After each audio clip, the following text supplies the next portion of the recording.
Hello students, कैसे हो आप? तो सब बढ़िया, first class, all is well.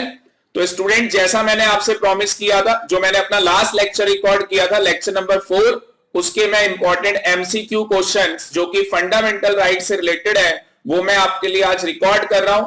तो आज की क्लास के अंदर जो मैंने लेक्चर नंबर 4 रिकॉर्ड किया था, उसके मैं आपको एमसीक्यू क्वेश्चंस कराऊंगा। स्टार्ट करते हैं।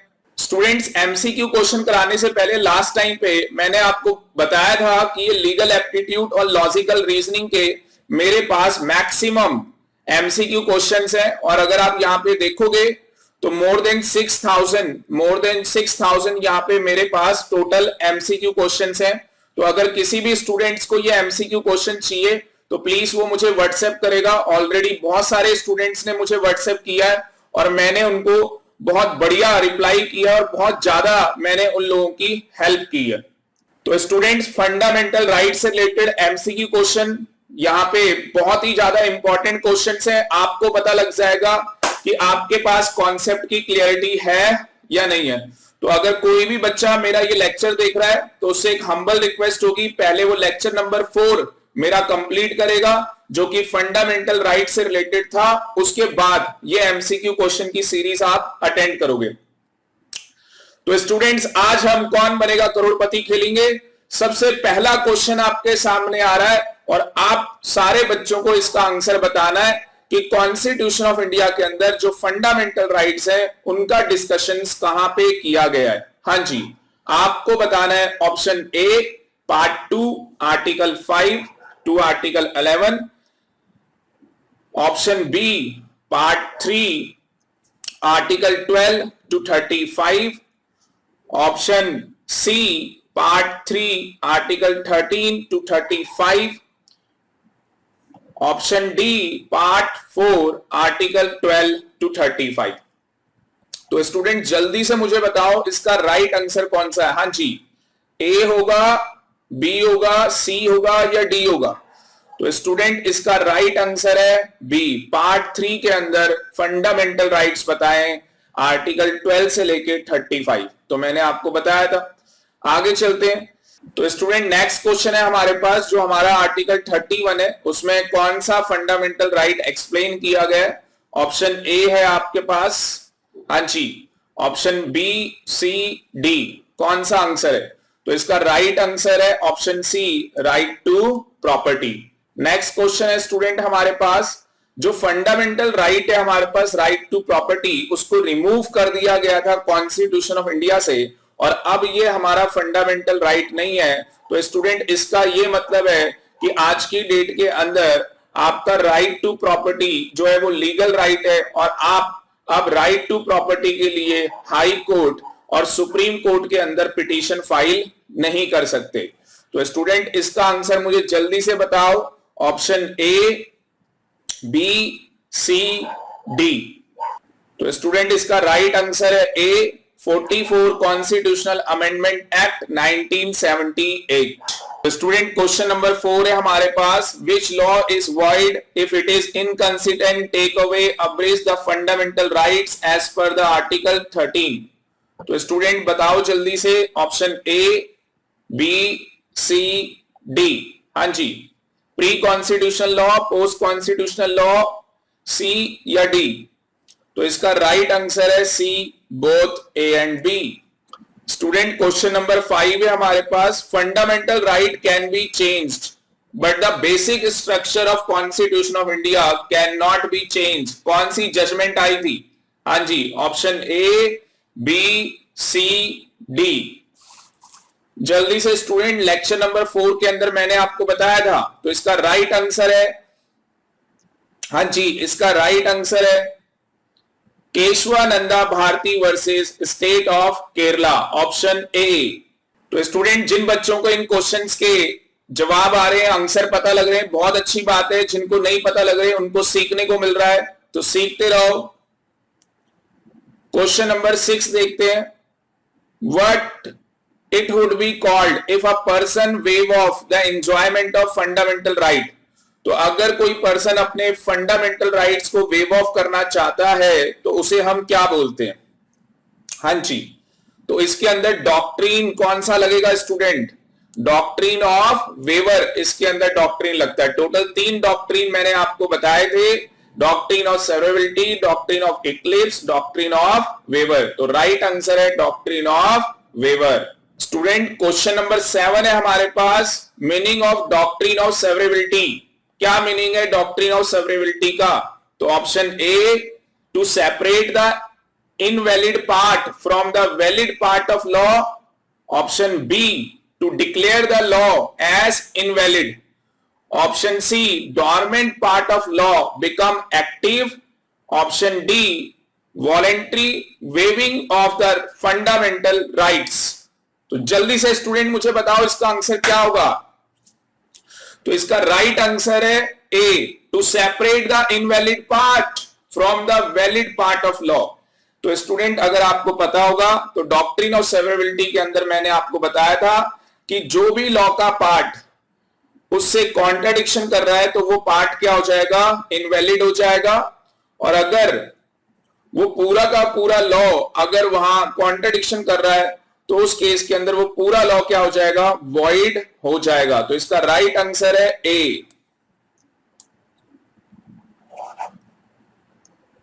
स्टूडेंट क्वेश्चन नंबर 8 है हमारे पास, मीनिंग बताना है आपको डॉक्ट्रिन ऑफ इक्लिप्स का मतलब क्या होता है। तो स्टूडेंट ये मैंने बहुत ही अच्छे तरीके से आपको बताया था डॉक्ट्रिन ऑफ इक्लिप्स में क्या होता है। हाँ जी, ऑप्शन ए, जल्दी से इसे पढ़ें और मुझे बताएं। ऑप्शन ए, बी, सी और डी। तो स्टूडेंट इसका राइट आंसर है, हाँ जी, इसका राइट आंसर क्या होगा? सी होगा, बी होगा। हाँ जी, 50-50। तो इसका राइट आंसर है बी। और बी आंसर में क्या लिखा हुआ है एक बार मैं पढ़ के बता देता हूं आपको। The dormant part of law become active if the prohibition brought by the right is removed by the amendment of constitution। तो डॉक्ट्रिन ऑफ इक्लिप्स मैंने स्टूडेंट्स आपको बताया था कि डॉक्ट्रिन ऑफ इक्लिप्स के अंदर क्या होता है। तो स्टूडेंट जिस भी बच्चे को डॉक्ट्रिन ऑफ इक्लिप्स नहीं याद आ रहा है डॉक्ट्रिन ऑफ इक्लिप्स क्या होता है, प्लीज वो जो मेरा प्रीवियस लेक्चर है लेक्चर नंबर 4 आप उसे देख लो, आपको समझ में आ जाएगा डॉक्ट्रिन ऑफ इक्लिप्स क्या होता है। तो स्टूडेंट अगर किसी को क्वेश्चन नंबर 8 समझ में नहीं आया है तो प्लीज जो मेरा प्रीवियस लेक्चर है लेक्चर नंबर 4 आप वो देख लो, आपको समझ में आ जाएगा डॉक्ट्रिन ऑफ इक्लिप्स क्या होता है। स्टूडेंट क्वेश्चन नंबर 9 है हमारे पास, राइट ऑफ इक्वलिटी कौन से आर्टिकल में डिस्कशन किया गया है? हाँ जी, option A, B, C, D. तो स्टूडेंट इसका राइट आंसर है option A. Student question number 10 है मेरे पास, which of the following article is available to any person on the soil of India और सिटीजन और फॉरनर। हाँ जी, तो यहां पे स्टूडेंट ऑप्शन ए है, बी है, सी है, डी है। तो इसका राइट आंसर है option D. Student question number 11 है हमारे पास, which of the following article is guarantee to citizen. Citizens को कौन गारंटी देता है? कौन सा आर्टिकल है जो सिटीजन्स को गारंटी देता है? तो prohibition of discrimination on the grounds of religions. Option B, equality of opportunity in the matter of public employment, abolish of titles.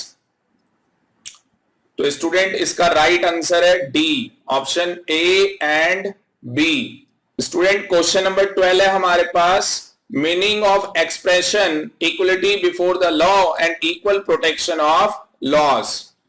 तो यहां पे आपको टिक द करेक्ट आंसर, आपको करेक्ट आंसर टिक करना है ऑप्शन ए, बी, सी और D. तो यहां पे अगर आप स्टूडेंट्स देखोगे तो equality of all person within the territory of India, absence of special privilege in favor of individuals, equal protection shall be secured to all persons within the territorial jurisdictions, enjoyment of right and privilege without favoritism and discrimination। तो यहाँ पे right answer है student option D all of the above. तो ये सारे के सारे सही है, बहुत बढ़िया question. Question number 13। Question number 13 में स्टूडेंट हमसे पूछता है every classification is legal, valid and permissible if fulfil the test. तो कौन सा टेस्ट था स्टूडेंट्स? वहां पे मैंने आपको क्लासिफिकेशन का टेस्ट बताया था। Option A intangible differentia, rational nexus to the object, option C both A and B, D none of the above.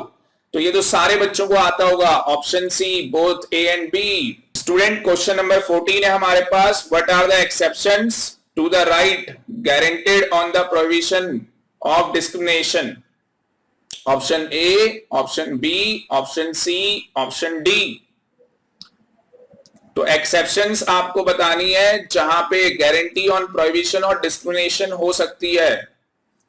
तो इसका राइट आंसर था स्टूडेंट, आपको पता है फीमेल और बच्चों के लिए की जा सकती थी, और जो हमारा बैकवर्ड क्लास था, रिजर्वेशन कैटेगरी थी, उसके लिए भी किया जा सकता था। तो इसका राइट आंसर है all of the about. Question number 15, what are the exception to the right to equality of opportunity in the matter of public employment? तो स्टूडेंट आपको इसका राइट आंसर बताना है, option A, B, C, D.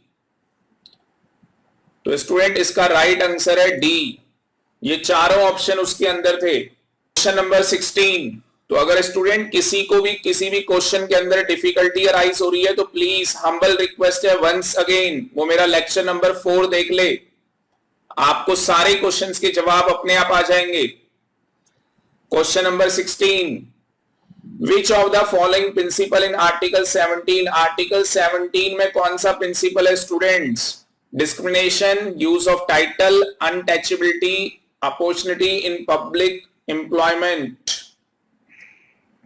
तो right answer है C, untouchability. तो question number 17 है हमारे पास, untouchability does not include an incentivation to social boycott. Student आपको आंसर बताना है, option A, B, C, D. हाँ जी, तो स्टूडेंट इस क्वेश्चन का आंसर मैं नहीं बता रहा, आप मुझे व्हाट्सएप करेंगे, फिर मैं आपको उसमें रिप्लाई करूंगा इस क्वेश्चन का आंसर क्या है। Question number 18, which of the following title are allowed as per article 18? हाँ जी, तो कौन से टाइटल है जो हमें आर्टिकल 18 के अकॉर्डिंग अलाउड है? Option A, B, C, D. Right answer है option A, military and academic हमें अलाउड है। तो स्टूडेंट क्वेश्चन नंबर 17 मैंने जानबूझ के आपके लिए पेंडिंग रखा है, तो आप लोग मुझे व्हाट्सएप करेंगे और मुझे अपना राइट आंसर बताएंगे, और उस बच्चे को मैं एक छोटा सा गिफ्ट दूंगा अपनी तरफ से। तो स्टूडेंट्स उम्मीद करता हूं आज का लेक्चर आपको बहुत ही अच्छा लगा होगा, और इसी तरीके से आप मुझे मोटिवेट करते रहें व्हाट्सएप करके, और हमारी वीडियोस को ज्यादा से ज्यादा आप लाइक करें, शेयर करें और हमारे चैनल को सब्सक्राइब करें। Thank you.